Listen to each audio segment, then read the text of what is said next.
Feliz sábado, irmãos. Que a graça e a paz de nosso Deus continue conosco nesta manhã e em todos os dias de nossas vidas, né? Que possamos, como dizem Hebreus, possamos chegar ao trono da graça com confiança, com fé, porque temos um Pai misericordioso para nos acudir em qualquer situação e na hora que a gente mais precisa. Hoje de manhã eu vi uma mensagem que dizia assim, do Billy Graham, né, que foi um grande pregador. Ele fala assim: no momento mais sombrio, mais difícil da nossa existência, continue a orar. E nós precisamos perseverar, mesmo nos momentos mais sombrios, e que a gente não enxerga, como diz, nem um palmo à frente do nariz, e que a nossa esperança esteja naquele que cumpriu já as suas profecias e que vai cumprir no tempo certo, e sua volta virá em breve. E que nós possamos ter essa esperança, dessa confiança em Deus, esperança de que Ele tem cuidado de nós. Que nós possamos crer que Ele está conosco, mesmo quando a gente não sentir, mas que pela fé a gente acredite que Ele está conosco. Porque os nossos sentimentos são de acordo com o que nós estamos vivendo, mas que a nossa razão, a nossa fé, possa nos lembrar de perseverar, mesmo quando o nosso coração não estiver palpitando forte, não estiver arrepiada, mas que nós possamos continuar crendo que Ele está conosco. E nesse pensamento de que Deus tem cuidado de nós, na esperança de que Ele tem estado conosco, mesmo nesses dias mais sombrios, é que nós vamos continuar no momento do culto agora. Aos irmãos que estão chegando aí pelo YouTube, sejam todos bem-vindos, que a graça de Deus acompanhe a cada um também. Oremos. Querido Deus, amado Pai, Senhor, quantas vezes é difícil a gente olhar para cima e, além das negras nuvens, compreendermos que temos um Deus que tem cuidado de nós. Nesse momento, ó Pai, que se alguém estiver passando por isso, que não enxergar saídas, que possamos olhar para a cruz, que é a nossa única saída. Que possamos olhar para o Cristo na cruz crucificado, mas também para o Cristo que ressurgiu e está à direita do Pai, intercedendo por nós. Que essa seja a nossa grande esperança, mesmo quando nós não enxergamos aqui na terra, Senhor, saída, mas sabemos que temos um Pai que cuida de nós. Que possamos ter esperança, e essa esperança nos faça levantarmos, nos faça agirmos e nos faça tirar de nós tudo aquilo que tem, Senhor, embargado a Tua obra em nossa vida.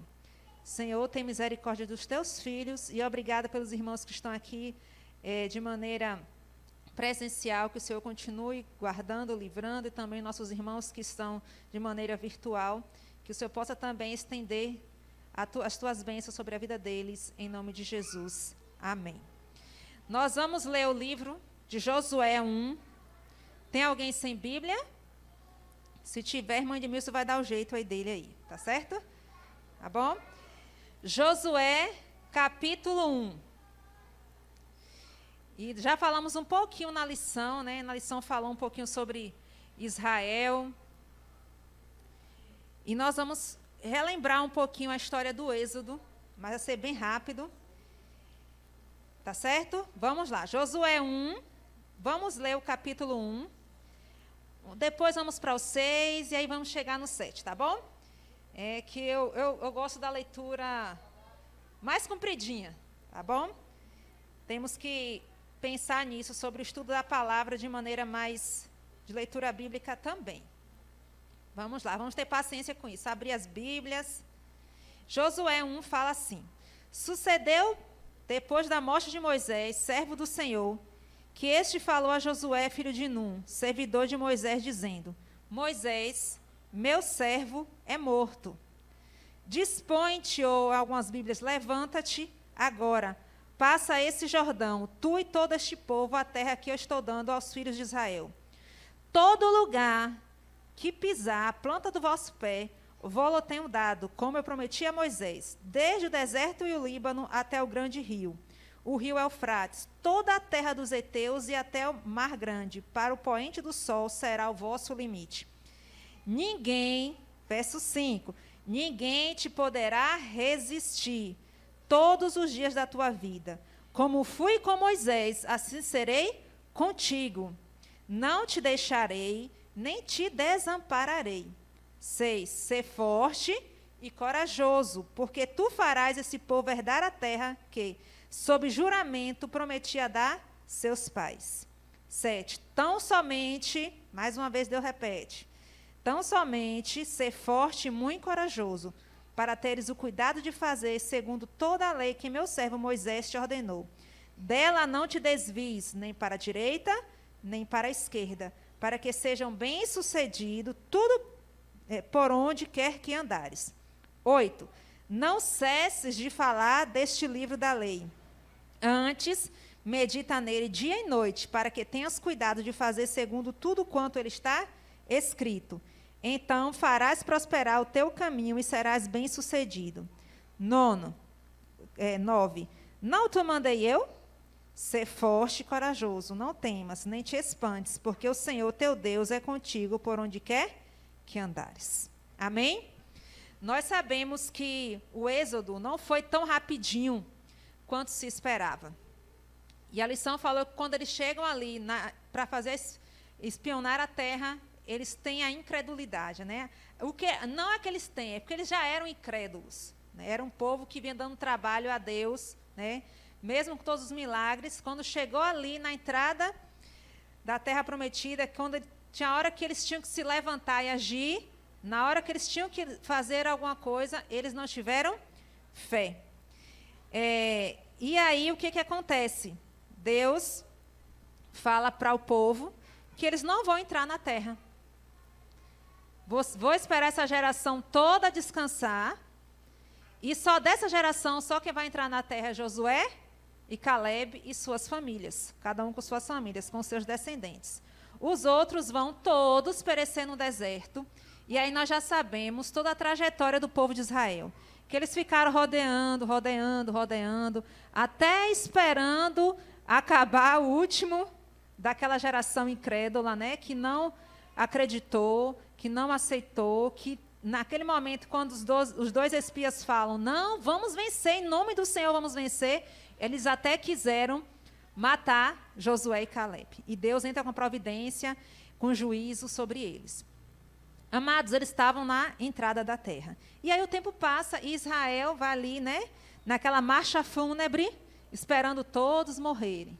E chega o momento de entrar na terra prometida. Novamente, eles estão perante a terra prometida. E aí, nesse momento, Deus já tinha feito o descanso de Moisés, né? Moisés tinha descansado. E nesse momento surge um novo líder, que é Josué. Josué era o braço direito de Moisés, né? Ele foi aquele jovem, né, que saiu do Egito jovem, já não era um jovenzinho depois, mas ele estava ali, em média, assim, com uns 80 anos, por aí, né, entre 60 e 80 anos. Era bem mais jovem do que Moisés, mas ele auxiliava Moisés. E quando nós lemos a história do Êxodo, vemos que ele também fazia muitas coisas, né? Eles entravam na tenda, ficava esperando Moisés, acompanhava Moisés, subia no monte com Moisés. Só ele era aquele braço direito que aprendeu, junto com Moisés, a liderar o povo de Deus. E ele era um homem fiel. Josué era um homem fiel, um homem honesto, né?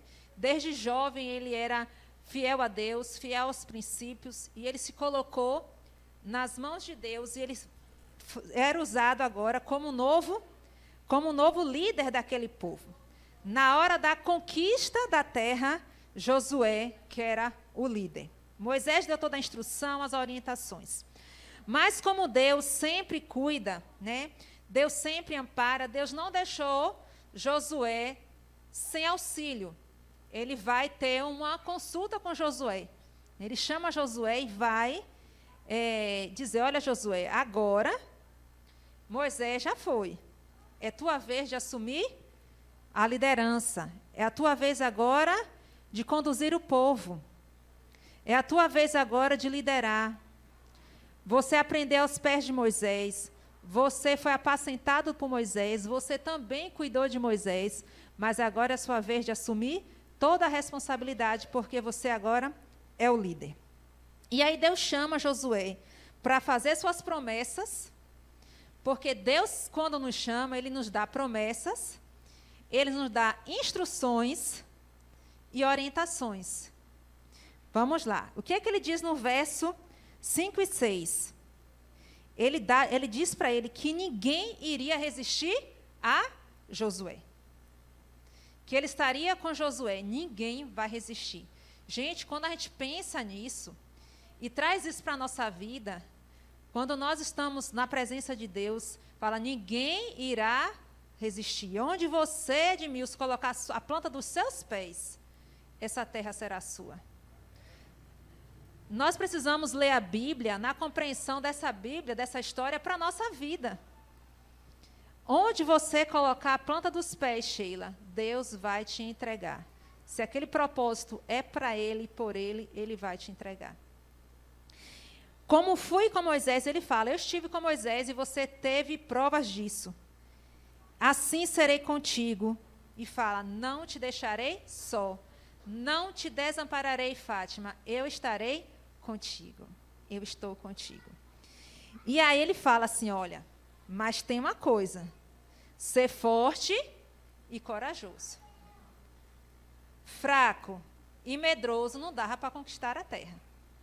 Ser fraco e medroso também não tinha como ser corajoso e fraco. Também não tinha como ser forte e medroso. Tinha que ser corajoso e forte. Ser forte e muito corajoso. Para ter o quê? Era para conquistar? Não. Para ter cuidado de fazer segundo a lei que meu servo Moisés ordenou. E aí diz para a gente, dela não te desvie nem para a direita nem para a esquerda, para que sejam bem-sucedidos por onde quer que andares. E tinha essa condição. Era necessário o quê? Permanecer firme. E nós hoje também temos a necessidade de permanecermos firmes. Não cessemos, não fala, não pare de falar do que está escrito. Não pare de vigiar. Não pare de perseverar. Porque farás prosperar o teu caminho e serás bem-sucedido. As orientações do Senhor, aparentemente, para nós humanos, são proibições que nos tiram a liberdade. Só que se nós olharmos, toda vez que o povo de Deus fazia por sua conta própria o que queria, o povo era o quê? Escravizado. Ficava o quê? Preso em alguma coisa. Não, eu quero fazer do jeito que eu quiser. Deus diz, é assim, assim, assim, Gisá. Não, mas eu escolho fazer desse jeito. Porque eu sou livre para escolher. Aí eu me boto em escravidão. Por quê? As consequências daquela má escolha vão o quê? Me prender. E o povo de Israel era isso. Por isso que Deus estava alertando. Olha, segue o que eu instruí, observa o que eu disse, porque isso vai manter vocês livres. Vai manter vocês a salvo, manterá vocês, farão vocês prosperar. E serás bem-sucedido. E fala, não te mandei eu, Edmilson? Vai, ser forte e corajoso. Não tema, não fique espantado que se a terra é grande, se a terra é difícil, né? Se o vizinho dá trabalho, não é? Se o chefe é incrédulo, se o marido dá trabalho, a esposa é tinhosa, não se atemorize. Não fique espantado, porque o Senhor, teu Deus, é contigo por onde quer que andares. Primeira coisa que Josué tinha que fazer, ele tinha que assumir a responsabilidade pelo povo. Era o primeiro passo. Agora era a vez dele. E nós hoje temos que assumir as nossas responsabilidades. Não é tempo agora mais de ficar esperando por que alguém faça o que eu deveria fazer. Senhor, levanta aí outro aí no meio de Israel. Levanta, né? Quem sabe tem outro que possa, né, assumir essa responsabilidade. Deus disse, não, Josué, a responsabilidade é tua. Agora é a vez de você se responsabilizar. E nós também devemos nos responsabilizar por nós e também pela missão que Deus nos deu. Deus promete que estará conosco. No entanto, Ele diz que nós devemos obedecer às suas ordens. E a obediência aos princípios divinos é a nossa única salvaguarda. Não tem como nós alcançarmos o que nós queremos, das bênçãos espirituais, das bênçãos da terra que Deus nos dá, se nós não estivermos o quê? Seguindo obedientemente aos princípios. Mas não somente uma obediência externa, mas uma obediência que vem de uma comunhão, de ligação com o Pai. Porque se é uma obediência só externa, com o tempo eu canso. Com o tempo eu fico cansado de obedecer, falar, não quero obedecer mais não quero mais não. Agora eu quero fazer o que eu quero. Mas se essa obediência vem de um envolvimento com o Pai, de uma relação vertical, positiva, de comunhão, de busca, essa obediência ela vai fluir da gente, não de maneira natural, mas leve, né? Porque naturalmente nós somos pecaminosos. E aí nós vemos que ele prepara o povo para a conquista de Jericó.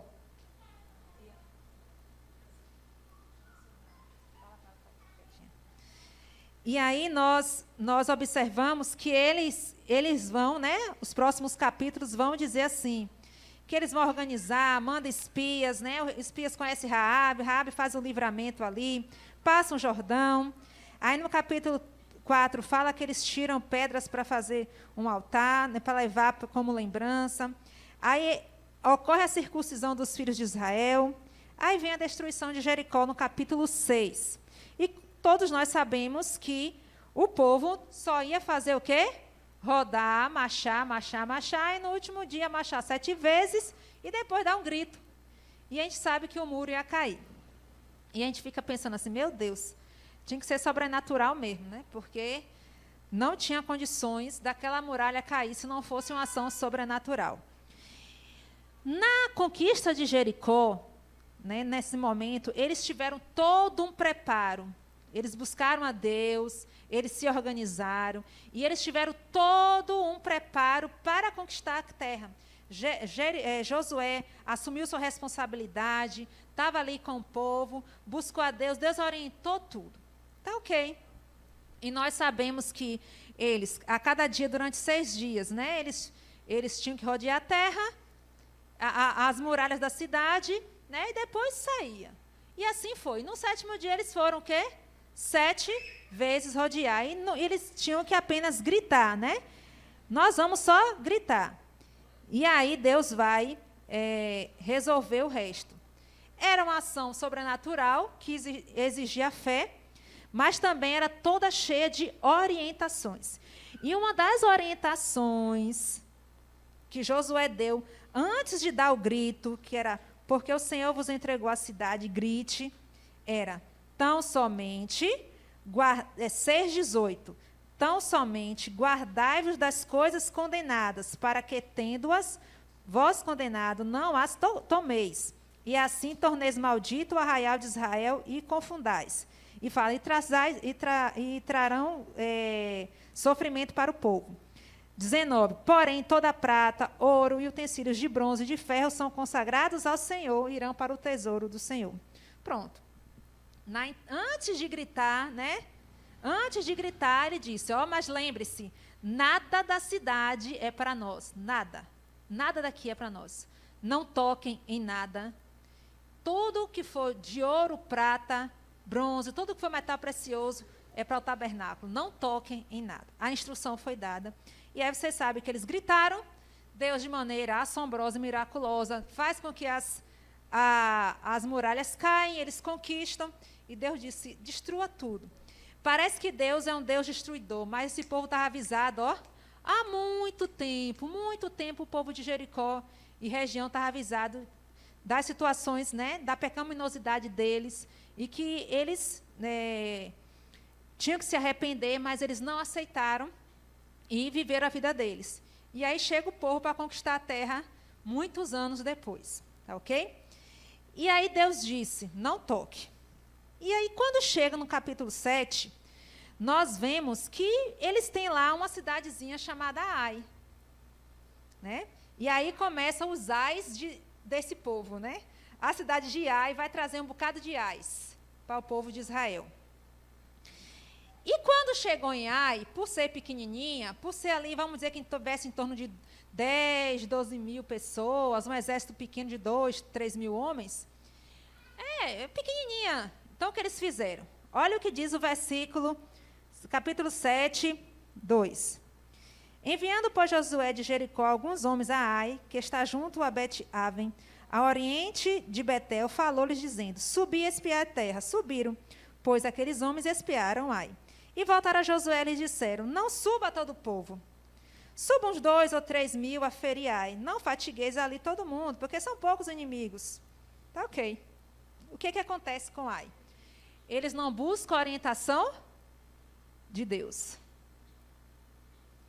Amados, muitas vezes, quando a gente tem grande luta, a gente busca a orientação de Deus. Mas nas pequenas lutas diárias, muitas vezes nós não buscamos a orientação de Deus para vencer aquela situação. E aí onde mora o perigo. Porque nós ficamos o quê? Sem observar, sem ser vigilante. E o segundo ponto que nós aprendemos com essa história, nós precisamos vigiar. Às vezes nós não tropeçamos numa grande montanha, porque nós estamos vendo e fala, não, essa montanha eu tenho que ter cuidado, deixa eu sair aqui, não é assim. Mas nas pedras pequenas do caminho, a gente acaba tropeçando. E foi isso que aconteceu com o povo de Israel. Eles não se organizaram, eles não foram buscar a Deus a orientação de como é que eles iam conquistar aquela terra. É pouca coisa, gente. É pequenininha, Jericó a gente já conquistou, mas a conquista não foi do povo, a conquista foi de Deus. E aí eles não se prepararam, não se organizaram, não se purificaram como eles precisavam fazer. Eles foram, como diz na Bahia, foram de peito aberto. Não, o Senhor é conosco, vamos lá. Quantas vezes na nossa vida a gente fala assim, Deus que sabe, né? Deus está indo, está fazendo. E a gente vai o quê? De maneira relaxada, empurrando com a barriga, como diz. Não se prepararam para o novo passo, subestimaram o inimigo. Quantas vezes nós subestimamos um pecado, uma pessoa, uma situação? Nós subestimamos, não, isso aí é fácil de resolver. Deus não abençoou. A bênção e a presença de Deus tinham sido removidos por causa da desobediência. Foi mais do que mera autoconfiança exagerada que levou os israelitas à derrota. Existia pecado da desobediência, né? Existia pecado em Israel, existia desobediência. E aí o que acontece? Aquele exército pequenininho corre atrás de Israel, pega Israel. Jericó não tinha morrido ninguém, mas em Ai morreram 36 homens. 36 homens. Já foi pouca gente, era uma guerra, foi 36 homens só. Mas Jericó, uma cidade enorme, nenhum de Israel morreu. Nenhum. E agora, Ai, aquela cidade subestimada, pequenininha, simplesinha, 36 morrem, tinha alguma coisa errada. Tinha alguma coisa que não estava correta. E aí Josué, no verso 6 do capítulo 7, fala que rasgou as suas vestes do Josué e prostrou-se em terra até a tarde, né, perante a arca do Senhor. Ele, os anciãos de Israel, e deitaram pó sobre a cabeça. Nesse momento que Josué, ele está o quê? Sem entender por que isso tinha acontecido. Como é que isso aconteceu? Senhor, como é que isso aconteceu? O que nós podemos entender? E aí Josué vai o quê? Botar a cara no pó. Vai botar a cara no pó, ele e os líderes de Israel vão colocar a cara no pó, deitar pó sobre a cabeça, rasgar as suas vestes. E aí ele começa a clamar, dizer, Senhor Deus, por que fizeste este povo passar o Jordão para nos entregares nas mãos dos amorreus, para nos fazerem perecer? tomara nós contentáramos como ficarmos da além do Jordão. Ah, Senhor, que direi? Pois Israel virou as costas diante dos seus inimigos. Ouvindo isto, os cananeus e todos os moradores da terra nos cercarão e desarraigarão o nosso nome da terra. E então, o que farás ao teu grande nome? Estava Josué preocupado com o nome de Deus. Preocupado, o que iam falar do Senhor? Deus não estava nem aí para isso. E o que acontece aqui? Josué começa a dizer: Senhor, o que vão falar de ti? O que vão falar de ti? Por que, Senhor, nos trouxeste para cá para nos fazer perecer? E Deus está só olhando para Josué. Quando eu leio a Bíblia, gente, eu fico só olhando os personagens ali. E eu olho Deus como Deus na imagem. E então Josué está chorando. E Deus não estava nem um pingo preocupado com o nome dele. Por quê? O nome dele, ele mesmo cuida. Ele não precisa que ninguém fique querendo defender o nome dele. Ele cuida do nome dele. Quem precisa de defesa somos nós. Quem precisa de misericórdia e graça somos nós. E aí, o que acontece? Nós muitas vezes ficamos, quando acontece alguma coisa que a gente não sabe de onde veio, que a gente não tem noção, que a gente diz: meu pai, como é que isso veio acontecer? Eu nem percebi. Como é que isso veio acontecer? Nós nos prostramos e ficamos o quê? Jogados ao pó da terra, às vezes meses, dias, meses, anos, prostrados, clamando. Senhor, eu sou teu servo, eu sou tua serva, eu não mereço isso, Senhor. Como é que vão reconhecer em minha vida esse Deus maravilhoso que eu sirvo, que eu estou vivendo desse jeito, Senhor? Era isso mais ou menos que Josué estava falando. Quem seremos nós, Senhor, perante o povo, perante os cananeus, se com Ai tu deixaste que isso acontecesse, meu Deus? A culpa foi para quem? Para Deus. Nós, seres humanos, temos o costume, desde a do Éden, de sempre culpar alguém pelas nossas próprias decisões. E nós precisamos nos responsabilizar pelas nossas escolhas. E aí, o que Deus disse? Vamos continuar aqui. Versículo 10. Então Deus disse a Josué: levanta-te, levanta a cara, levanta do chão. Não adianta, Josué, tu ficar aí chorando, resmungando, dizendo que eu deixei vocês perecerem, que meu nome está condenado, né? Os cananeus vão fazer graça, e vai chegar essa notícia lá no Egito, sei lá, não estou nem aí para isso. Levanta, Josué, levanta. Por que está prostrado aí? Por que está com a cara no pó? Aí o verso 11, Deus diz: Israel pecou e violaram a minha aliança, aquilo que eu lhes ordenara, pois tomaram das coisas condenadas e furtaram, e dissimularam, e até debaixo da sua bagagem o puseram. Pelo que os filhos de Israel não puderam resistir aos seus inimigos, viraram as costas diante dele, porquanto Israel se fizera condenado. Já não serei convosco, e não eliminardes, se não eliminardes do vosso meio a coisa roubada. 13. Tinha algo que precisava ser feito. Dispõe-te. Amados, muitas vezes nós estamos ali prostrados. O Senhor nos mostra o que precisa, o que está acontecendo, e a gente continua prostrado. Muitas vezes, um pecado acariciado nos faz ficar prostrados durante toda a vida, e o Senhor está mostrando: meu amigo, meu filho querido, por favor, olha, é isso aqui que está te fazendo sofrer, abandona, levanta. E muitas vezes nós ficamos o quê? Não, Senhor, eu prefiro ficar na lama sofrendo, mas eu não abandono. E 13 fala: levanta-te, olha o que precisa ser feito, santifica o povo. Santificai-vos para amanhã, porque assim diz o Senhor, Deus de Israel: há coisas condenadas no vosso meio, ó Israel. Aos vossos inimigos não podereis resistir, enquanto não eliminardes do vosso meio as coisas condenadas. Pela manhã, pois, vos achegareis segundo as vossas tribos, e será que a tribo que o Senhor designar para a sorte se chegará, segundo as famílias que o Senhor designar, se chegará casa por casa. E a casa que o Senhor designar, né, e depois homem por homem. Deus disse: Josué, não vai ser agora a cara no pó que vai resolver essa situação. Tem momentos, queridos, que nós precisamos nos levantar do pó e fazer as nossas escolhas e tomar as nossas decisões. Muitas vezes nós ficamos esperando que o Senhor desça para fazer aquilo que a gente sabe que a gente precisa fazer.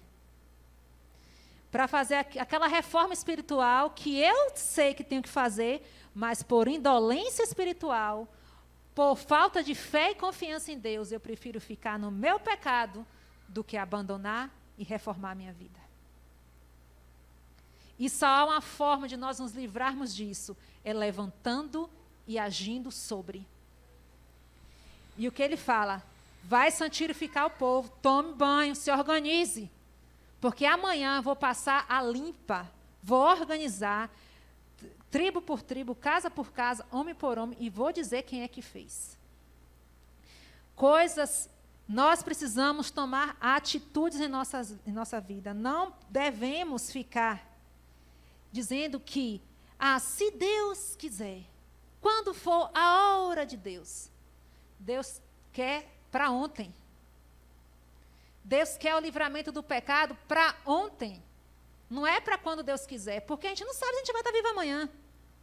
Então eu preciso me libertar desse ai da minha vida, é hoje. Porque amanhã eu não sei. As pessoas falam assim, no tempo de Deus. Se hoje ouvires a minha voz, não endureçais os vossos corações. Como a Sheila disse aqui na lição, só temos o quê? Hoje, nós não temos amanhã. E nós precisamos observar. Deus não descerá para resolver os nossos problemas. Ele nos dará o Espírito de discernimento, o Espírito Santo para nos conduzir. Ele nos dará orientações, mas está sobre nós o poder de escolher. E era a hora de fazer mudança e reforma. O que tem te deixado prostrado hoje? O que tem feito você ficar com a cara no pó hoje?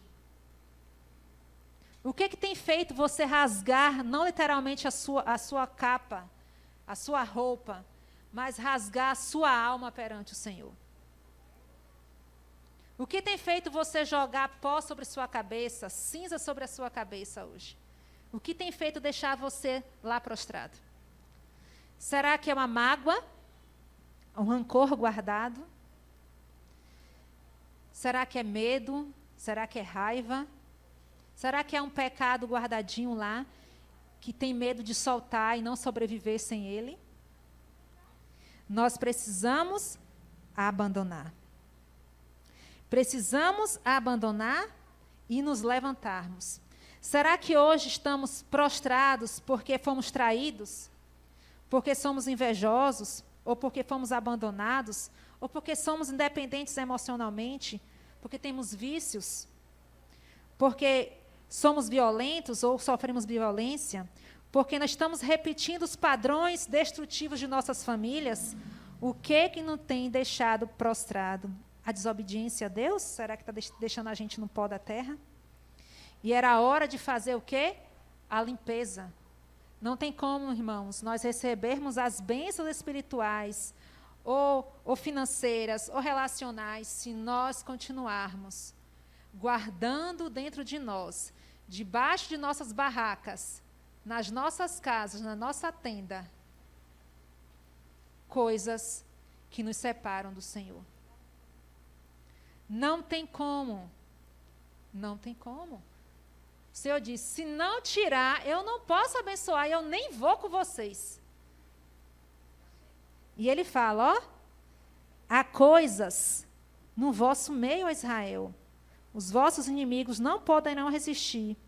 Aos vossos inimigos não podereis resistir, enquanto não tirardes as coisas condenadas.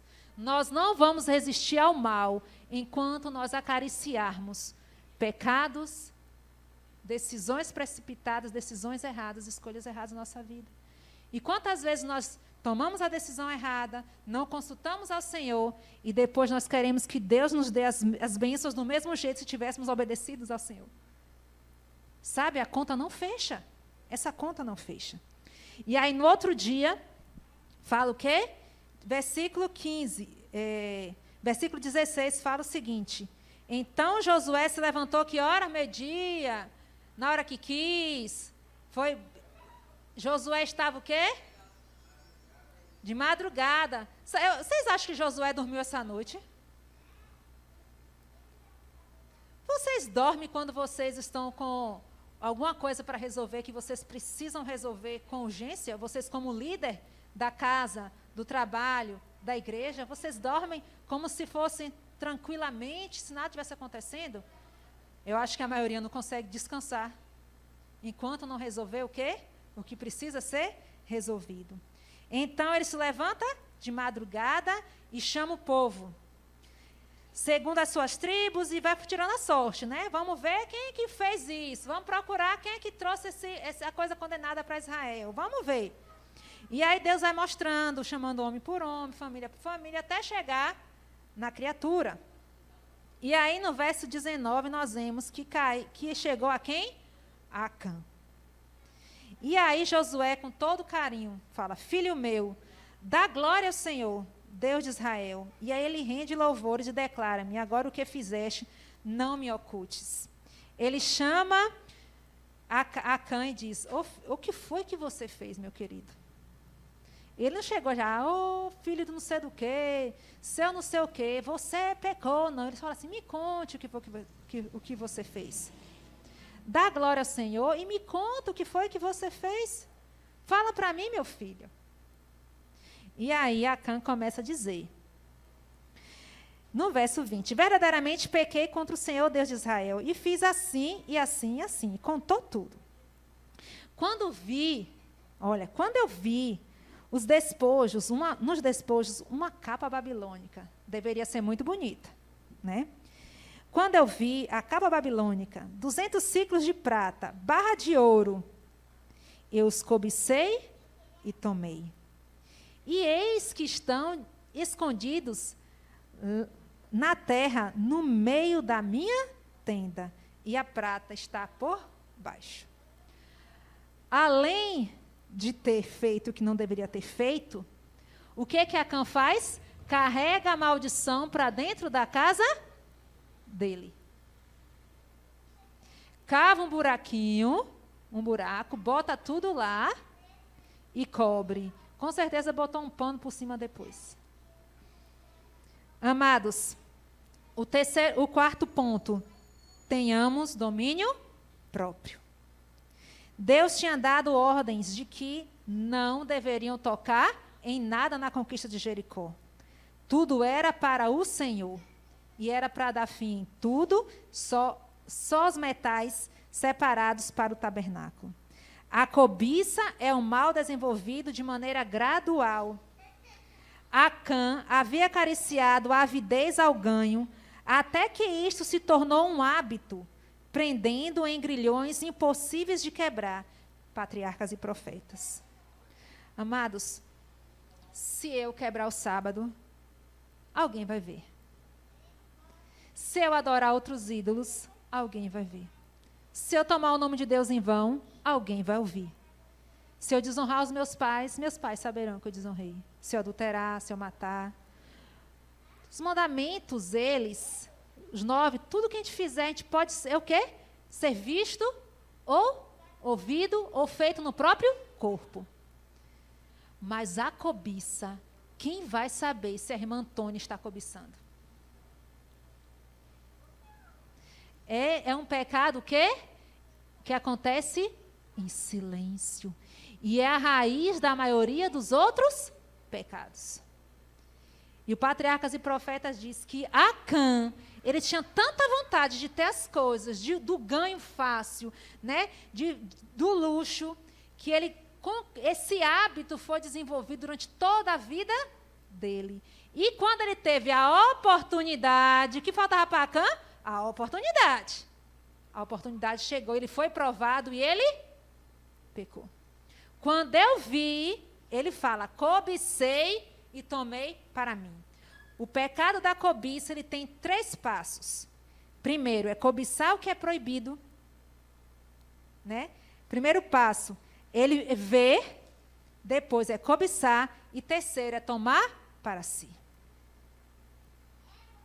E nós precisamos vigiar muito nesse ponto, é porque ninguém vai fazer isso por nós. Somos nós mesmos que precisamos vigiar e olhar e pedir a Deus força para que nós possamos ter discernimento. E levou tudo para a sua tenda. E aí ele continua dizendo,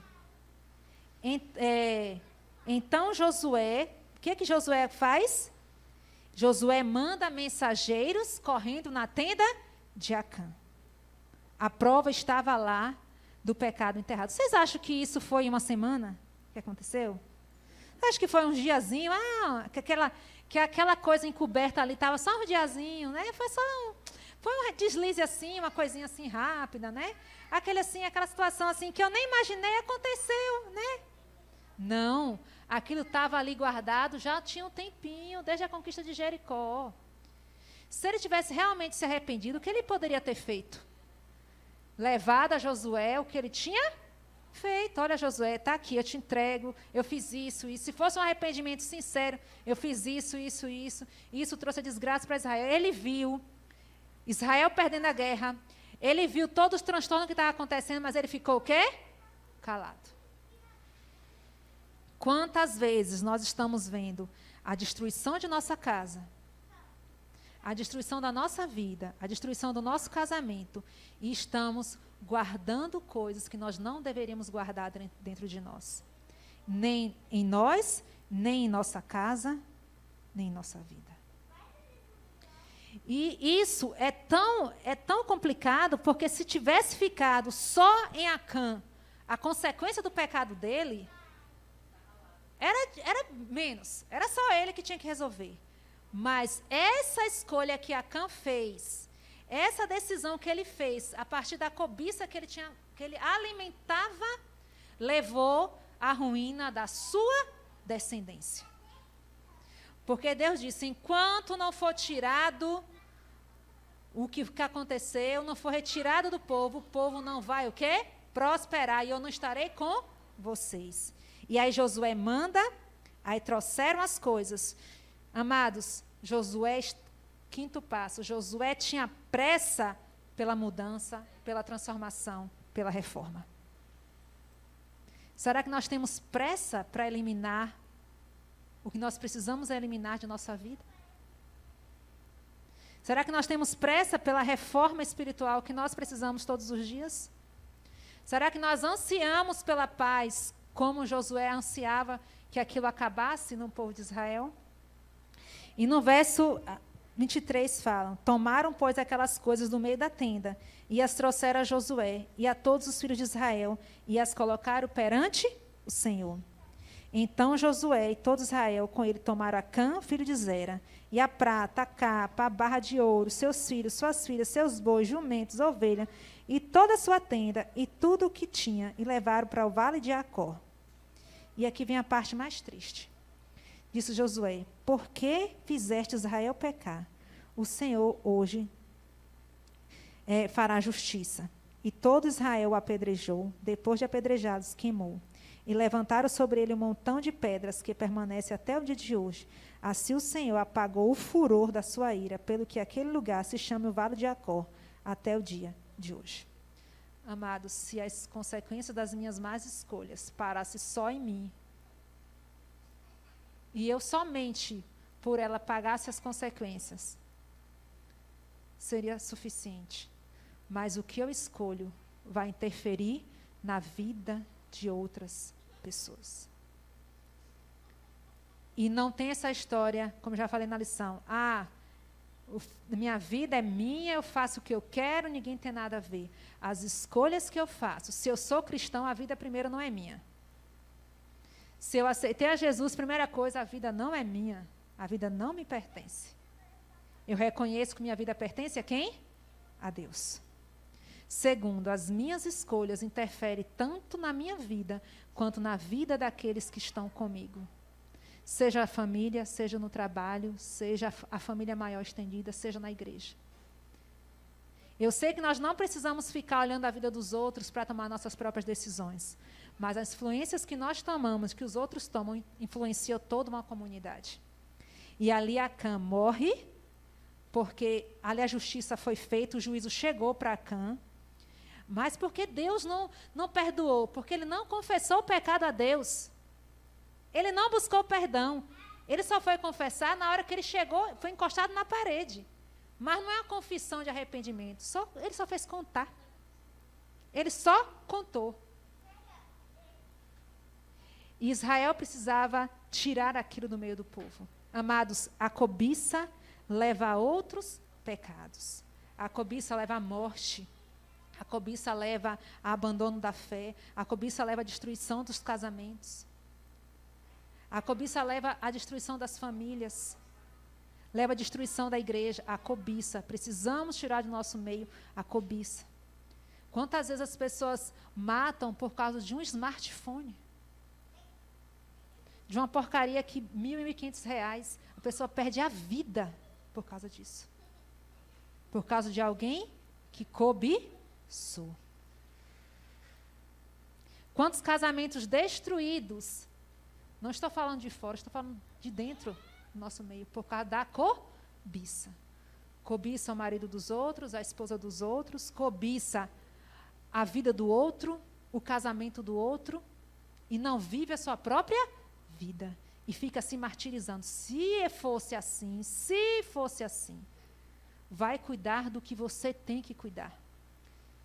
E Josué, ele começou aquela reforma porque ele sabia que Deus só voltaria a agir por meio do povo de Israel se tirasse do meio aquele pecado. E ali Acã morre com a sua família. Amados, nosso Deus é justo. Nosso Deus é fiel. E Ele não pratica a justiça antes de nos chamar para o arrependimento. Ele nos chama, nos convida para o arrependimento. Não arrependimento apenas de um remorso, de uma coisa assim, eu estou falando porque é o jeito, né? Mas um arrependimento sincero. Quando Cristo voltar, a nossa única chance de sermos salvos é se nossos pecados estiverem sobre Cristo e não sobre nós. Porque quando eu peco, eu preciso me arrepender, entregar ao Senhor, o Senhor me perdoa, e eu passo o meu pecado para Cristo, que é o Cordeiro de Deus. E ele se apresenta ao Pai dizendo: Pai, perdoa. Mas se em mim for achado pecado, acariciado, guardado, eu não terei chance, porque eu escolhi não entregar nas mãos do Senhor. Que nós possamos ser responsáveis pela nossa própria vida, pela nossa vida espiritual. Que nós possamos ser vigilantes pela nossa vida. Que nós possamos decidir, levantar. Que tenhamos domínio próprio e que tenhamos pressa pela nossa reforma espiritual. Porque a nossa ligação com o alto, ela vai interferir nas ligações relacionais que nós temos aqui na Terra. Não olhem para as dificuldades no casamento, no trabalho, como somente alguém que é encrenqueiro. Tá? Às vezes nós somos muito inocentezinhos de achar que a briga conjugal é simples, é porque é assim mesmo as diferenças. Alguém poderoso, não mais do que Deus, mas poderoso, que deseja a destruição das famílias, da vida do casamento e da pessoa. Nós lutamos não é contra a carne nem contra o sangue. E nós precisamos estar atentos que a única forma de nós estarmos salvos e guardados é se estivermos na graça do Senhor, guiados pelo seu Espírito. E enquanto Israel não compreendia isso, não conseguia o quê? Receber a bênção do Senhor. Ao analisar a sua vida hoje, você considera que há algo consciente que está impedindo a bênção do Senhor sobre sua vida? Será que tem algo hoje na minha e na sua vida que tem feito uma barreira para que Deus derrame as bênçãos? Não estou falando só de bênçãos de dinheiro, de profissão, não. Estou falando das bênçãos espirituais, da paz no casamento, da paz na família, do relacionamento com os filhos.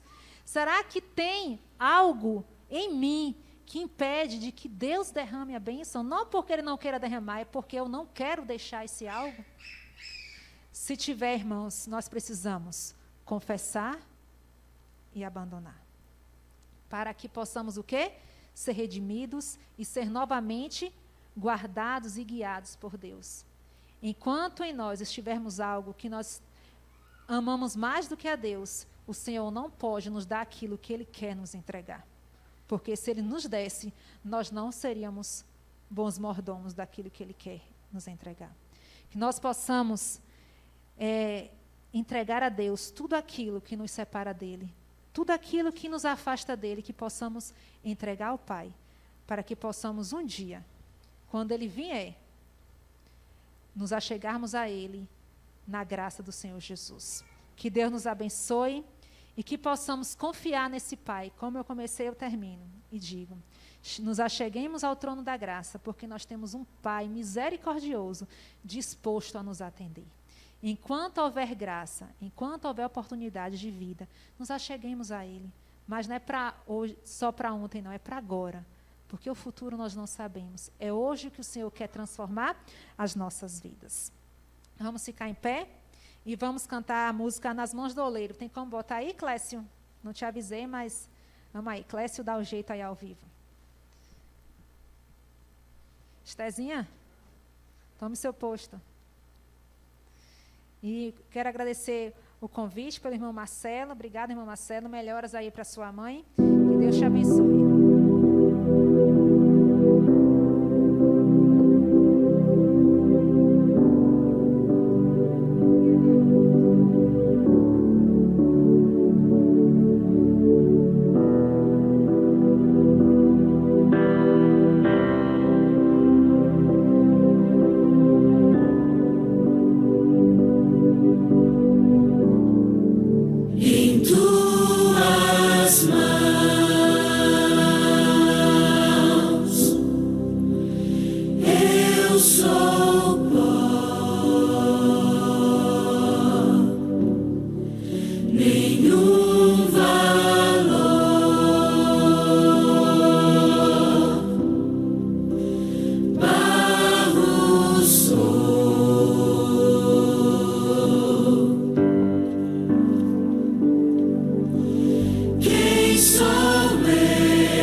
Que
Lavado e refeito nas mãos do oleiro, sou restaurado pra ser um novo vaso.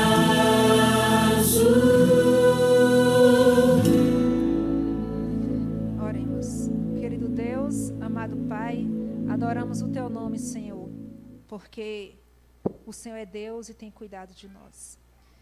Pai eterno, oro por mim e pelos meus irmãos. Senhor, se guardamos alguma coisa que não pertence à Tua vontade, ó Pai, que possamos nos entregar a Ti com arrependimento, confissão e abandono, meu Senhor. Porque o Senhor é misericordioso em nos perdoar e que possamos aproveitar esse tempo de graça para estarmos contigo, ó Pai. Tem misericórdia desta igreja, de cada membro aqui presente também que está em casa.